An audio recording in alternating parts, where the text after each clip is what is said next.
Bonjour à vous tous et à vous tous. Dans cette vidéo, je viens aborder la notion de famille d'âme euh, au cours de nos différentes incarnations. J'ai fait différentes vidéos dans ma chaîne concernant les familles d'âme, concernant l'expérience que j'ai vécue il y a à peu près 14 ans maintenant, qui m'a, au cours en tout cas d'une expérience, d'une épreuve, un peu particulière, une maladie auto-immune, qui m'a plongée tout simplement dans des voyages que j'ai effectués pendant 18 mois et qui m'ont permis donc de recevoir un enseignement chaque nuit pendant 18 mois que j'écrivais en écriture automatique concernant les familles d'âmes. Donc j'expose cet enseignement dans cette chaîne à travers différentes vidéos parce que c'est un enseignement copieux. Très vite, Hildegard de Bingen s'est invitée donc avec le Cœur des Anges, qui est un mandala magnifique qui date du XIIe siècle et qui me sert comme support pour pouvoir expliquer un petit peu comment une âme peut naître, tout simplement, émerger d'une pouponnière et avancer de famille d'âme en famille d'âme, comme je l'ai expliqué dans un direct sur Rayonance TV ou tout simplement dans différentes vidéos que vous pourrez voir concernant donc la description des familles d'âme et cette structure qui est, on va dire, très bien organisée comme tout ce qui est divin. Je suis physicienne de formation et j'étais très ouverte de manière générale à ce message d'amour universel, et ce qui a fait que j'ai pu me laisser entraîner, mon âme était prête à m'ouvrir à différentes compréhensions qui sont tout de même assez fines, et j'ai eu heureusement l'aide, la communion de l'âme d'Hildegard de Bingen qui m'a énormément aidée pendant 2 années. On m'a demandé de superposer l'arbre des séphirotes également, puisque les familles d'âmes, en dehors de ce mandala constitué de 6 couronnes, on va dire, principales, et de 3 couronnes concernant les brûlants, est une base, et il y a l'arbre des séphirotes qui se superpose donc à cette couronne, enfin l'ensemble de ces couronnes à ce mandala, et qui peut être vu vraiment comme un arbre, comme je l'explique dans différentes vidéos, à savoir un arbre avec des racines, avec un tronc, avec des branches. Et les racines et les hautes branches sont constituées de brûlants. Les branches intermédiaires, dirons-nous, des âmes jeunes, correspondant aux 3 premières familles d'âmes du mandala, les communicants, les guérisseurs, les protecteurs de la nature. Et les 3 suivants, qui sont donc les alchimistes, les guerriers et les passeurs d'âmes, eux, eh bien, vont donner à cet arbre un bel aspect, puisque un arbre constitué uniquement de racines, d'un tronc et de hautes branches ne serait pas très harmonieux. Et on peut donc, de ce fait, être émerveillé de voir la beauté de cet arbre qui contient des fleurs, des fruits sur les branches intermédiaires d'âmes jeunes, d'âmes adultes, et puis qui est un arbre refuge pour beaucoup d'animaux, notamment des oiseaux. J'aime beaucoup dire, et c'est vraiment ce que je ressens et ce que j'essaie de transmettre à mon tour aux personnes qui viennent me voir en soins, nous sommes tous placés à un endroit de l'arbre des familles d'âmes. Nous avons visité différentes branches en dessous, nous allons visiter différentes branches au-dessus, mais nous sommes parfaitement bien où nous sommes. Tout est à fait juste et parfait, tout est juste et parfaitement prévu, et il n'y a que l'ego qui demande toujours pourquoi est-ce que je ne suis pas plus haut, et on se contemple tout simplement dans notre complémentarité la plus parfaite. Ça, c'est vraiment important. Qu'est-ce qui se joue? Parce que ça fait partie des questions qui m'ont été posées à la suite des missions. Qu'est-ce qui va changer finalement que nous incarnions sur Terre ou dans d'autres mondes d'incarnation? Puisque j'ai moi-même contacté des langages galactiques et nous avons tous vécu dans d'autres mondes d'incarnation que sur Terre. À savoir que nous venons de la source, notre âme est sort de la pouponnière, est intentionné par l'unité. Il y a des êtres fondateurs qui se penchent sur cette âme, qui sont des êtres magnifiques, des êtres de très grands brûlants, qui vont nous teinter notre âme de couleurs, d'odeurs et de sonorités. Ce qui fait que quelles que soient les familles d'âmes que nous allons visiter, qui feront que nous allons avoir une aura extérieure en relation avec le régisseur de cette famille d'âmes, eh bien nous garderons ce noyau d'âme tout simplement unique, un nom d'âme unique. Et c'est en ce sens que nos couleurs, nos odeurs, nos sonorités de naissance en quelque sorte originelles sont très importantes à connaître et en disent long sur qui nous sommes. Quelles que soient, on va dire, les familles d'âmes que nous allons traverser, et pas de façon aléatoire mais dans un ordre précis, ça c'est vraiment notre touche. Et ces êtres qui se penchent sur nous comme des parrains et des marraines vont tout doucement laisser émerger un nom d'âme magnifique, de toute beauté, harmonieux, qui va se mettre à sonner un petit peu comme des cloches d'un carillon. Donc on est baptisé, et c'est un moment très important au cours du second soin de pouvoir donner ce nom d'âme que j'entends, que je reçois, et qui prend tout doucement place, avec parfois des H qu'on n'entend pas mais qui sont très importants. Là étant le nom d'âme de ce souffle d'amour et de vie qui nous enfante et qui marque la plupart du temps les noms d'âme. Et on peut le trouver donc dans toutes les mouvances, hein, cette sonorité en AH. C'est vraiment un souffle d'amour qu'on peut appeler l'Esprit Saint, d'amour et de vie qui est là en nous et qui nous pousse à dire, à faire, qui est un grand coach de vie, qui va parfois souffler en nous et nous faire dire des choses que jamais nous oserions dire. La plupart du temps, les vidéos que je fais dans ma chaîne, comme celles que je peux proposer dans ma chaîne parce que j'ai été invitée à des émissions, la plupart du temps, pour les vidéos que je fais moi-même, eh bien, je n'ai absolument, Fabienne n'a aucune envie de faire des vidéos. Fabienne est travaillée la nuit jusqu'à ce que Fabienne s'assoie devant une caméra. Et la plupart du temps, d'ailleurs, on me dit pourquoi est-ce que vous regardez en haut? Tout simplement parce qu'on montre des images et des mots aussi que je dois dire. Et je suis au service de quelque chose qui me traverse. Ce qui peut parfois donner la sensation eh bien, que quelque chose d'assez authentique est là, parce que ce n'est pas... Évidemment que ça traverse mon prisme, mais ce n'est pas moi qui parle. Je n'ai pas spécialement envie de m'exposer et je n'ai pas spécialement envie d'exposer les sujets en question. Je laisse faire ce souffle d'amour et de vie que vous reconnaîtrez chez bien des êtres qui sont passionnés et qui se laissent être canal tout simplement. Il va aussi nous inspirer, il va nous murmurer, il est dans la délicatesse, ce souffle d'amour et de vie, avec beaucoup de douceur, beaucoup de grâce, beaucoup oui, de pureté, beaucoup de fécondité qu'il a, de créativité aussi. Il va tout simplement nous féconder de tous ses fruits, et nous tous en réalité. Il faut juste se laisser faire et oser, parce que de notre éveil dépend l'éveil des autres. C'est en ce sens que nous avons à prendre notre place et nous ne sommes pas incarnés aujourd'hui par hasard. Alors quand nous venons de la source et que nous incarnons dans différents mondes d'incarnation, certains mondes d'incarnation eh bien, sont des mondes où nous venons avant de venir sur Terre. Il y a des mondes d'incarnation qui sont vraiment avec des niveaux vibratoires très élevés, avec des êtres très pacifiés et qui, évidemment, comme des grands frères et sœurs, nous aident. Ils sont en interconnexion tout le temps avec nous, nous aident à évoluer.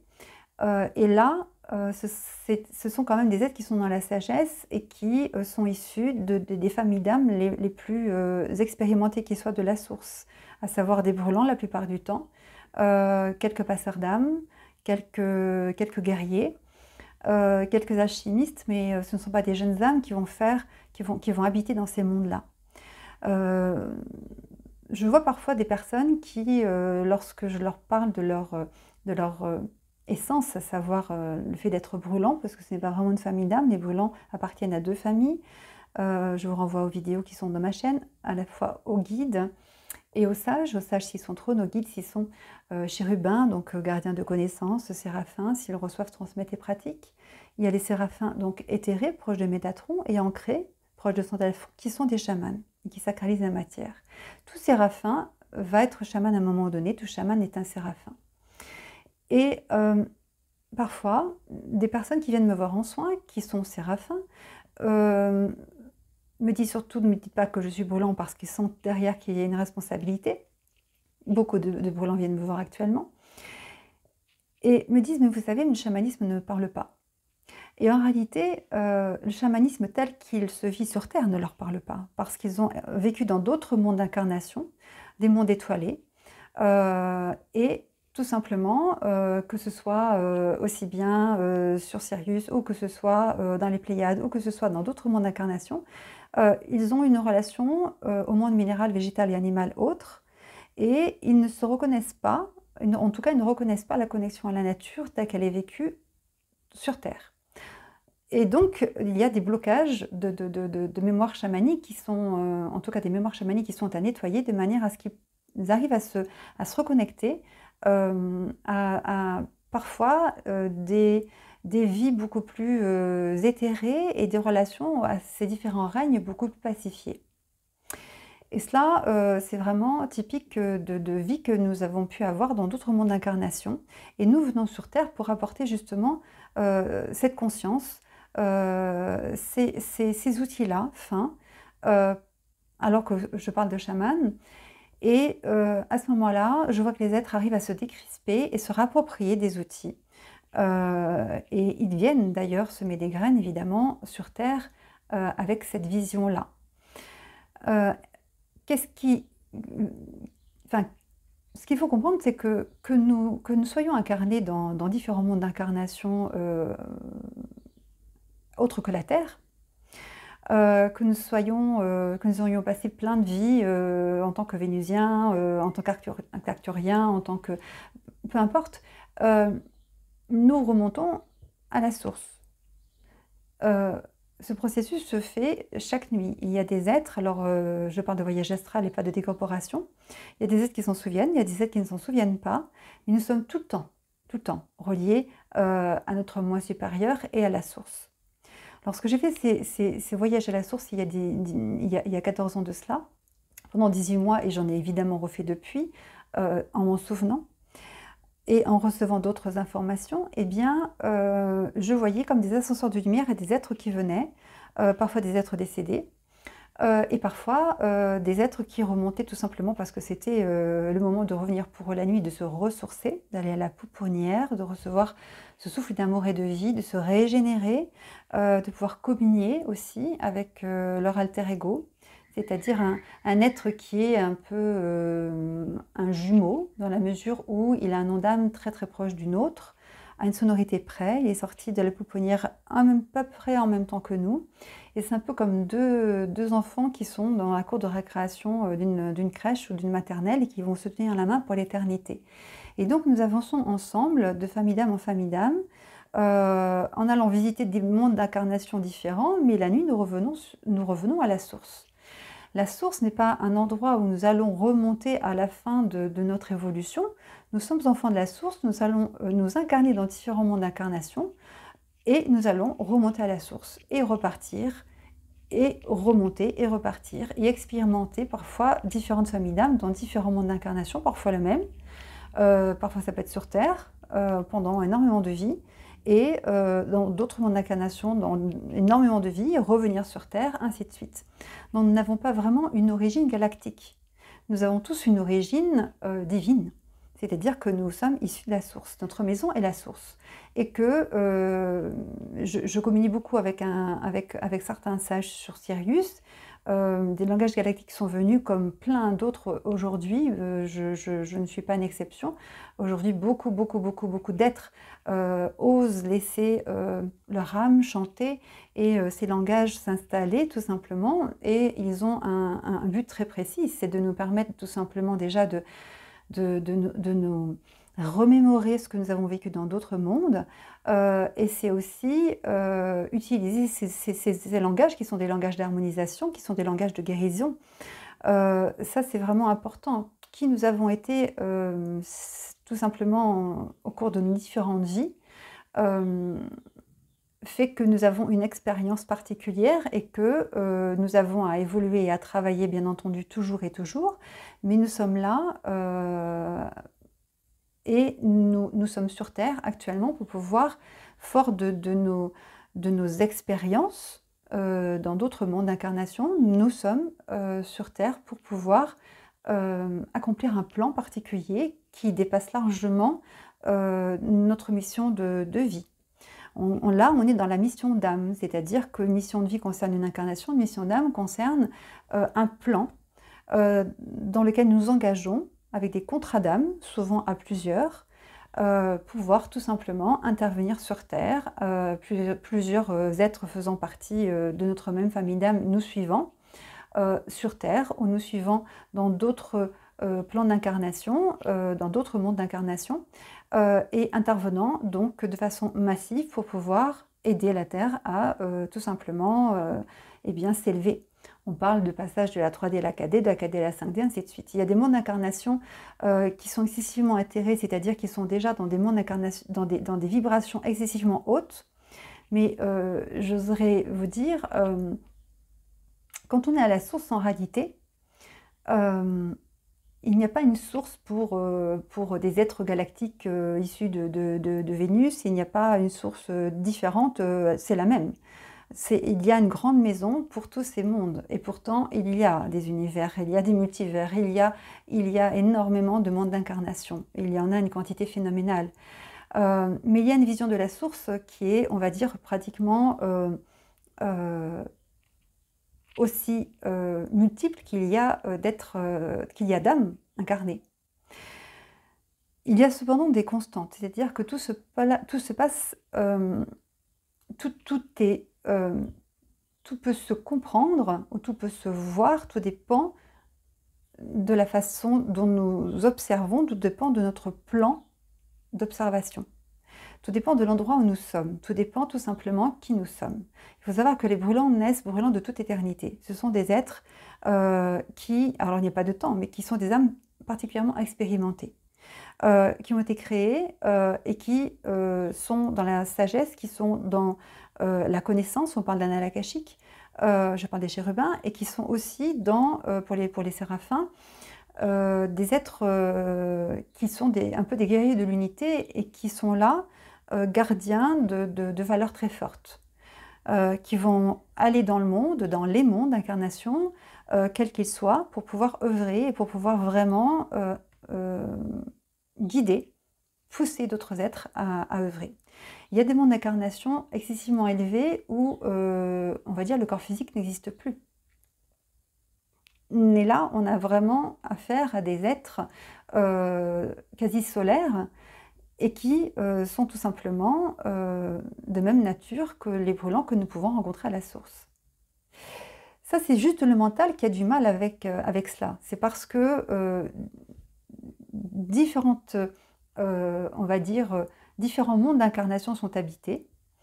Nous sommes tous, on va dire, des êtres galactiques qui venons nous incarner sur Terre et vivre une expérience sur Terre, mais après avoir traversé énormément de vies dans d'autres mondes.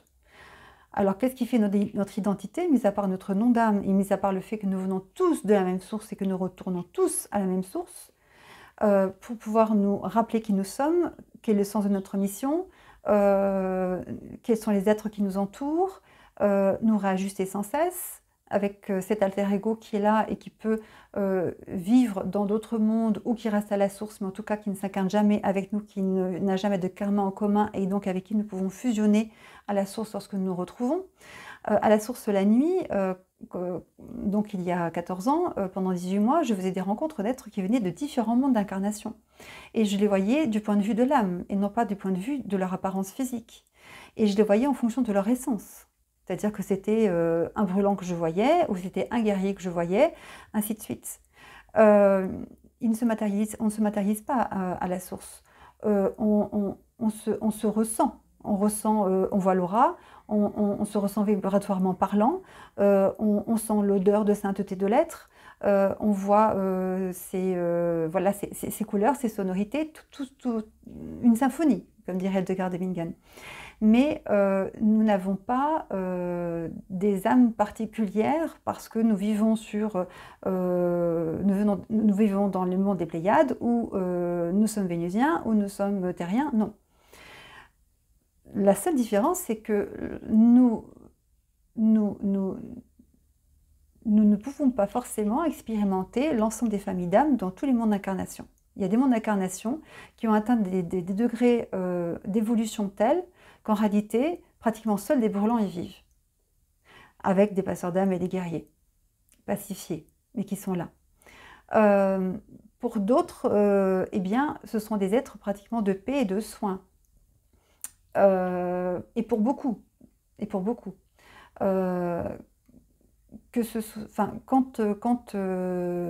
je me connecte on va dire, aux Vénusiens, je ressens, mon cœur s'ouvre et je ressens complètement cette harmonie me traverser. Mais cette harmonie qui les traverse, c'est l'harmonie qui les traverse aussi à la source lorsqu'ils sont dans leur famille d'âme.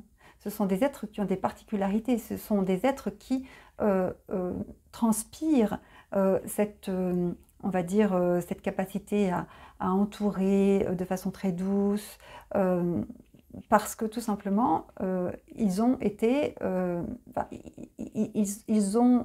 c'est du sur-mesure en quelque sorte, ils viennent de la source et ils viennent s'incarner sur une planète ayant des caractéristiques précises. Et ça, cela vient vraiment de certaines familles d'âmes qui sont là et qui alimentent, on va dire, avec des beaux niveaux de conscience, les êtres qui vivent dans ces mondes d'incarnation, sur ces planètes. Il y a tellement de planètes, il y a tellement de galaxies, il y a tellement de soleils, il y a tellement de mondes à exploiter. Il y a des êtres qui viennent et qui s'incarnent et qui peuvent vivre, on va dire, une évolution d'une âme classique de la première des familles d'âmes jusqu'à la 6e dans différents mondes d'incarnation. Pour d'autres, il faut savoir qu'il y a seulement, on va dire, des êtres relativement évolués qui peuvent justement maintenir eh bien, cet amour avec un grand A et cet esprit pacifié parce que justement ils sont d'un niveau vibratoire élevé et cela ce n'est pas possible de l'envisager si de jeunes âmes y étaient. Parce que les jeunes âmes vont forcément être beaucoup plus influençables et beaucoup moins structurées pour pouvoir vivre cet épanouissement-là. Donc il y a des écoles en quelque sorte, il y a des planètes où les âmes peuvent expérimenter l'ensemble des familles d'âmes et vivre donc à un taux vibratoire, on va dire comparable à celui de la Terre, voire même plus bas, hein, ça existe, ce n'est pas évident d'être sur Terre actuellement, mais il y a des planètes sur lesquelles on vit encore moins.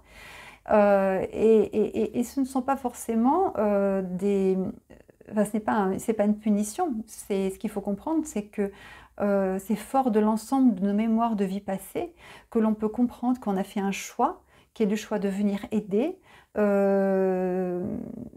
tout en sachant parfaitement qui l'on est, tout en sachant parfaitement qu'à la nuit à la source, on va revenir pour prendre de la force et redescendre, et que un jour on reviendra peut-être sur, on va dire, dans d'autres mondes étoilés, à un moment donné, où on choisira de venir sur Terre parce que la Terre sera devenue un paradis, aura évolué et aura rejoint, on va dire, ses autres grands frères, ses grands frères et ses grandes sœurs qui pour l'instant essaient de l'aider et essaient de l'aider à accoucher et à devenir enfin, on va dire, une planète évoluée. Mais ça ne va pas se faire comme cela, ça ne va pas se faire en quelques années. Mais tout s'accélère et en réalité, on est là pour être à la base, tous autant que nous sommes. On est tous, on va dire, des maillons d'une chaîne infinie et infiniment précieuse. On a besoin de l'ensemble des êtres, de leur amour, de leur conscience, de leur envie d'aimer, de se dépasser dans leur mission avec leurs outils spécifiques pour pouvoir justement atteindre notre objectif qui est un objectif collectif. On ne vient pas comme ça sur Terre. Encore une fois, il y a des contrats d'âme. On vient en groupe. Des groupes d'âmes viennent et dans un but très précis. Et ça aussi, ça fait partie quand même, on va dire, la mission d'âme personnelle et collective. C'est quelque chose de très important à recontacter pour comprendre un petit peu ce qu'on fait là et pourquoi on vit ce que l'on vit et pourquoi il se passe ce qu'il se passe. Donc ça, c'était un premier point. Si on va à la source, et si on est, admettons, je ne sais pas, si on vient d'une planète excessivement évoluée, pratiquement, ou d'une civilisation d'êtres qui n'ont même plus besoin de corps, mais qui sont excessivement atterrés, quand ils vont à la source, quelle image entelle de la source? Eh bien, ils vont rejoindre essentiellement des brûlants. Les grands maîtres sont des brûlants, les maîtres ascensionnistes sont des brûlants, les guides sont des brûlants. Et ils vont rejoindre, donc il y a des brûlants qui s'incarnent très rarement, il y a des brûlants qui ne s'incarnent jamais, il y a des qui sont responsables de la structure de la source, il y a des brûlants qui s'incarnent très régulièrement. Et ils vont tout simplement, en tant que brûlants, observer les jeunes familles d'âmes un petit peu comme des enfants et des adultes, en se disant, bon ben voilà, je vais être là pour les entourer, je vais être là pour les encadrer, et ils vont avoir, comme s'ils étaient un petit peu en haut d'une colline, en observant ceux qui sont en bas, ils vont avoir une autre vision de la source que ceux qui sont, par exemple, des passeurs d'âme qui sont incarnés sur Terre et qui vont observer des êtres qui sont plus âgés qu'eux, au-dessus d'eux, et qui vont voir, on va dire, autour d'eux, des familles des familles d'âmes très colorées, qui sont des frères et sœurs, et avec qui ils vont pouvoir échanger sans problème. Donc il y a autant de visions de la source en fonction de notre essence et de qui nous sommes, et de la famille d'âme qui est la nôtre, et au sein même de la famille d'âme qui est la nôtre, de notre degré d'évolution, que de sources. Il y a autant de visions de la source que d'êtres, voilà, que d'êtres incarnés sur Terre et dans d'autres mondes d'incarnation. Bien sûr que pour ceux qui sont très évolués, ils auront une vision de la source qui sera différente, mais ça n'en fait pas une constitution différente. Et ça, c'est très important, parce que tout est question de point de vue en réalité. Et le point de vue permet tout simplement de voir les choses d'une certaine façon ou d'une autre. Mais est-ce que pour autant une façon de voir est fausse? Je ne pense pas. Il y a une représentation que j'aime énormément en réalité. Quand on prend un cylindre et qu'on l'éclaire, il peut y avoir deux projections. Il peut y avoir une projection qui est un cercle, il peut y avoir une projection qui est un rectangle. Qui a raison? Les deux vont dire, vous voyez bien que je suis la projection du cylindre, j'ai raison. Ça, c'est le cercle. Et le rectangle va dire, vous voyez bien que c'est moi qui ai raison, voyons, je suis la projection du cylindre. Et il aura raison. Et chacun veut camper sur ses positions. Donc, plus on prend de distance, quelle que soit notre essence, quelles que soient nos vies passées, quels que soient on va dire nos outils,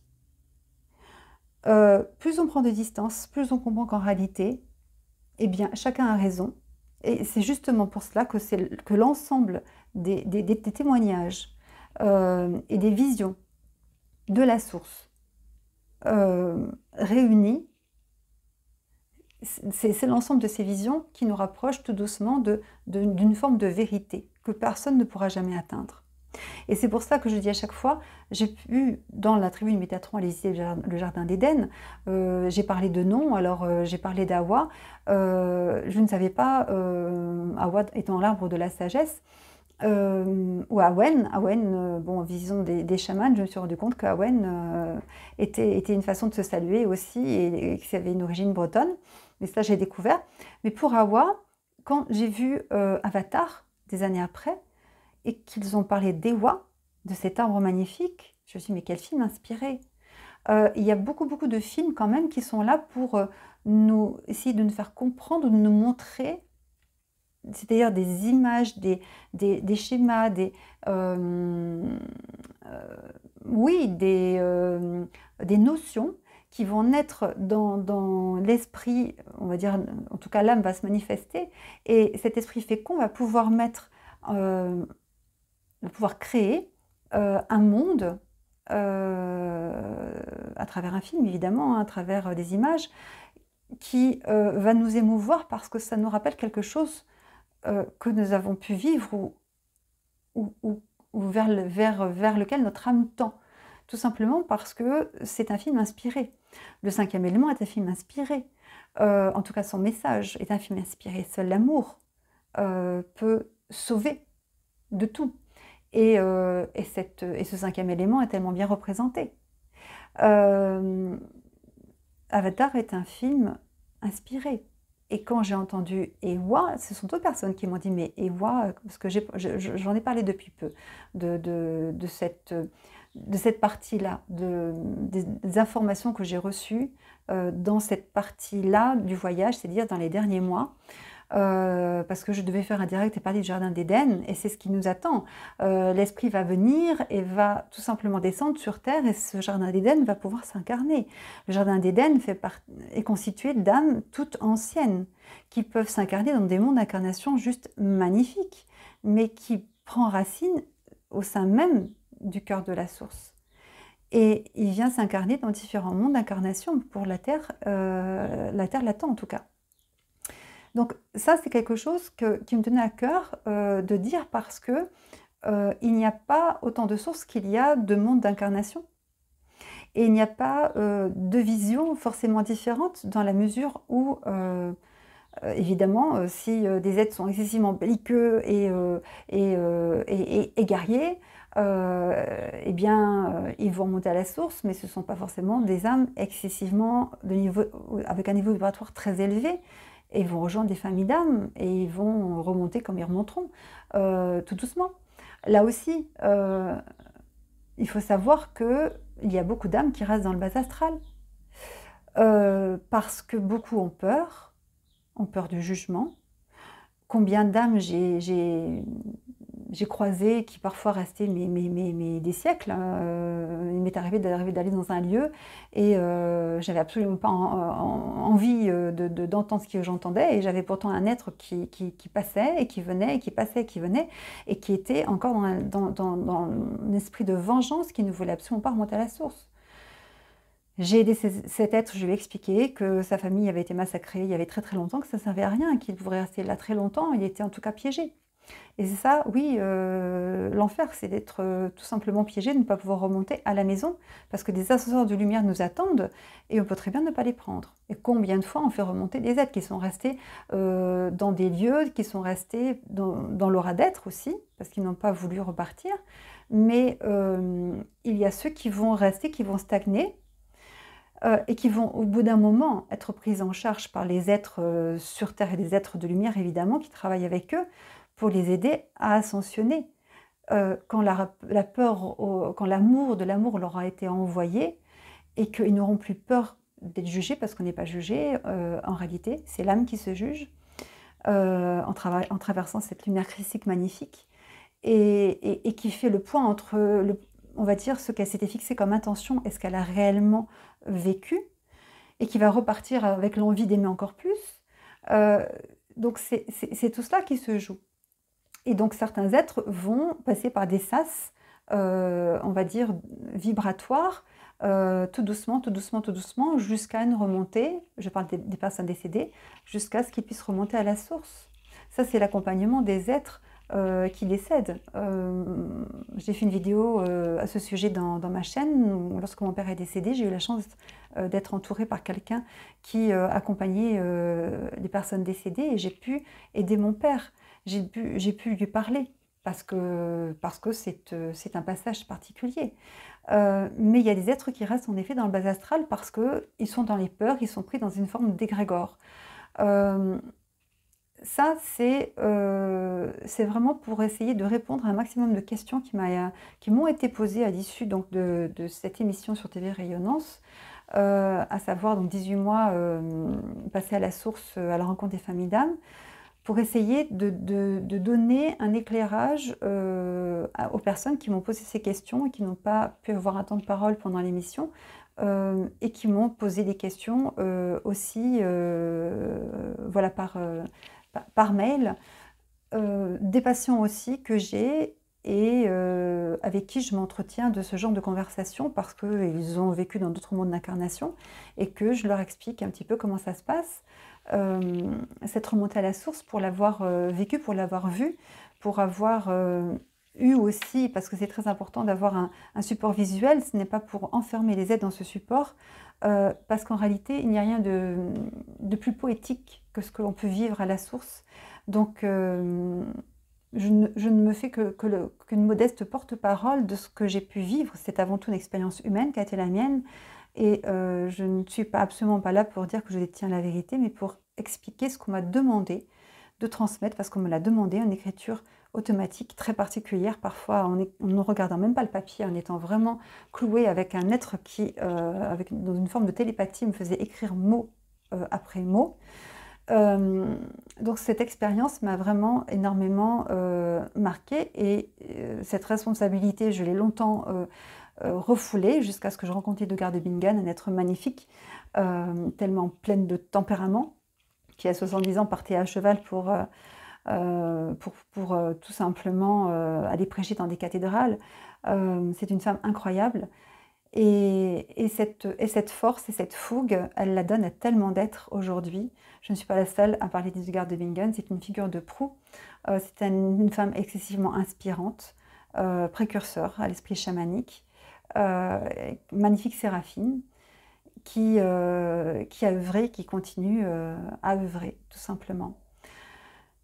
Donc, je vous remercie pour votre écoute. Je vous remercie aussi infiniment pour l'accueil que vous m'avez réservé au cours de cette émission et dans cette chaîne de manière générale, pour votre bienveillance, pour la fidélité aussi de ceux qui me suivent depuis maintenant à peu près 3 ans, puisque cette chaîne a vu le jour parce que je ne pouvais plus expliquer toutes ces notions et que j'allais arrêter les soins de l'âme. C'était trop lourd de répéter tout à chaque fois, parce qu'il y a des notions qui sont fines, parce que à chaque fois qu'on entend à nouveau une vidéo, on réapprend des choses.